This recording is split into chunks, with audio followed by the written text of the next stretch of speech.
I want to talk about decision making today. So whether you are making a decision around your career, whether it's something to do with your writing, or whether it's even something to do with your life, what I'm going to share in this video is going to really help give you some perspective, give you some intel to help you make those decisions that perhaps you're putting off, or to give you the perspective to make better decisions. Let's dive in.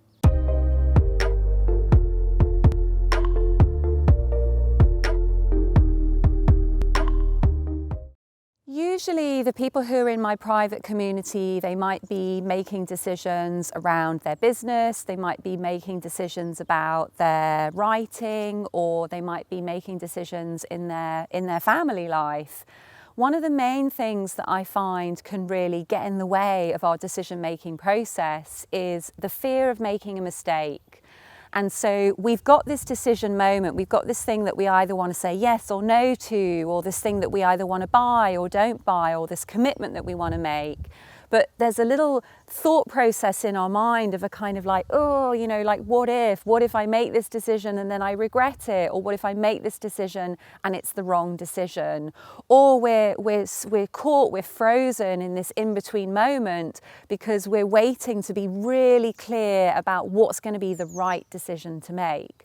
So I want to give you a little example about a decision-making process that's really been showing up in my life to really help you understand all of the factors at play when it comes to making decisions. And it really has to do with a lot of the way that our brain has been programmed. So at the moment, I'm currently trying to organise a kitchen renovation. And I've been trying to organise this kitchen renovation for well over a year now.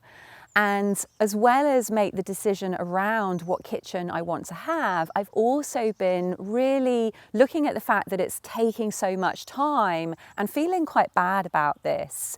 So this is another component around decision making that I think can make the whole decision making process really, really difficult, in that we start giving ourselves a hard time because we're taking so long to make up our mind. So I think that's the first component that I want to touch on, which is to really celebrate the time that it's taking. Because I have found that in this whole decision-making process around what kitchen to choose and when to have the renovation and what style to go with, the moment that I started to celebrate the fact that it was taking the time that it was taking, made the whole process really open up and seem so much easier. Because what happened was my mind was a lot clearer. Wow, we've got like a rocket flying overhead right now. So yeah, the moment that I stopped really beating myself up about the fact that I still hadn't made my decision, I suddenly realized that the time it had taken to make my decision was actually essential. And that's because the way I'm living in my home now and the way that I've got my living space set up is very different to how it was a year ago. And so if I'd made the decision on what kitchen I wanted a year ago, based on how I was living in my home then, the kitchen would not have fit the way that I'm living in my home now, which is almost a year later. So that's not to say, hey, listen, everyone, you need to take a whole year to make your decision, but it is to say to celebrate the time it's taking, because in that time you're going to be gathering new intel and you're always going to be finding that there can be a better perspective within which to look at the decision that you're trying to make. So that's that first component, with really enabling that you're making the best kind of decision. To look at what intel you've gathered over that time that could help you make that decision, rather than simply being clouded by the fact that you still haven't made the decision. Okay, so the next thing to bear in mind when we're worrying about making a mistake is to understand that that is simply the way the brain is wired. When the brain is being asked to look at an important moment in time in the future, what tends to happen is we can begin to activate our nervous system. If we've got a slight worry about the decision, or a slight concern that we might make the wrong decision, or we're slightly anxious about what other people might think, all of those perspectives is going to trigger our nervous system. And so it's going to bring in what's called a stress state, or what's called a sympathetic state.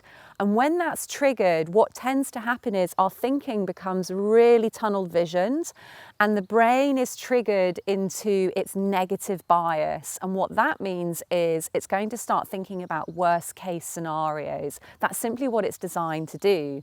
And the reason that is because when we come into this tunnel vision state, when we come into this stress state, it's usually because in the past or in historic times, we were either in danger or under threat of some kind. And usually then it's going to be most beneficial for us to think of the worst case scenarios so that we make sure that we get to a place of safety. Like if I'm being chased by a bear, I want that tunnel vision because I want that tunnel vision to show me where I can run to, like where I can escape. And I'm going to want to really quickly think about worst case scenarios so that I don't make the wrong decision. But of course, what this means is that when we're perhaps trying to make a decision about our life, or we're making a decision about our writing career or our career as an influencer online, we want to come to that decision-making process with a really calm state, because what that means is we're not going to be in that tunnel vision place. We're going to be much more open-minded, and we're not going to be thinking about all of the things that could go wrong, but we're going to be in a much more creative or flow state. So this is simply to say that if you're really engulfed at the moment with trying to make a decision, but you really feel that you're on this precipice of like, I could literally make the wrong decision, and this sense of like, if I make that wrong decision, it's going to be awful. It's to simply understand that's the way the brain is designed. The brain is designed to see that worst case scenario, and that worst case scenario equals death. So it's not real, it's not true. It's not simply saying, okay, the truth is if you make the wrong decision, your life is going to be over. That's simply the tunnel vision of your brain. So that simply means that right now in this moment that you're trying to make the decision, you're just not in a calm frame of mind. So what I find really useful at this point is to start to journal on the best case scenarios, because what that does is it shows you the potential outcomes that you want from a particular decision. So for example, with my kitchen, I have been worrying about designing the whole kitchen and giving it the whole go-ahead and then having the whole kitchen installed and then standing in that kitchen and thinking, damn it, I wish I'd chosen a different colour, or regretting the decision that I'd made. And I was really stuck in that place. So then I started to journal. I started to imagine myself standing in my kitchen and seeing it exactly as I wanted it. I started to imagine entertaining friends there. I was imagining making YouTube videos there. I was imagining spending my mornings there. I was imagining spending the time that I like to spend cooking there. So whatever your decision is, you want to start thinking about the area in the best light. Maybe you're trying to decide whether to self-publish your book. So you want to start thinking about all of the best possible scenarios that could come as a result of self-publishing your book. Maybe you're trying to decide whether to stick with a relationship or not. So again, you want to imagine making the decision that you're feeling drawn to make, and then all of the best case scenarios that could come as a result. And that way it really frees you up to start making the decision that you want to make without that fear of making a mistake or without that fear of regret.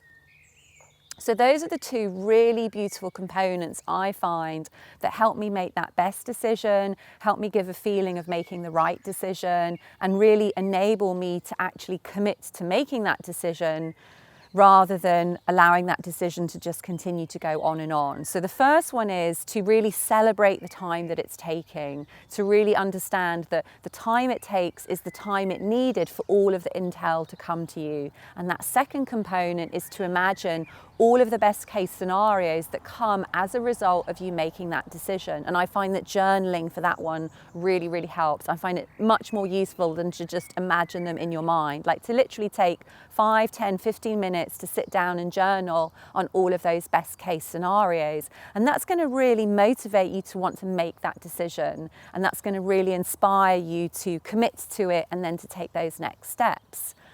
But I'd love to hear from you. Like, give me a sense of the decision that you are trying to make at the moment. Give me a sense of what you feel is on the line with this decision.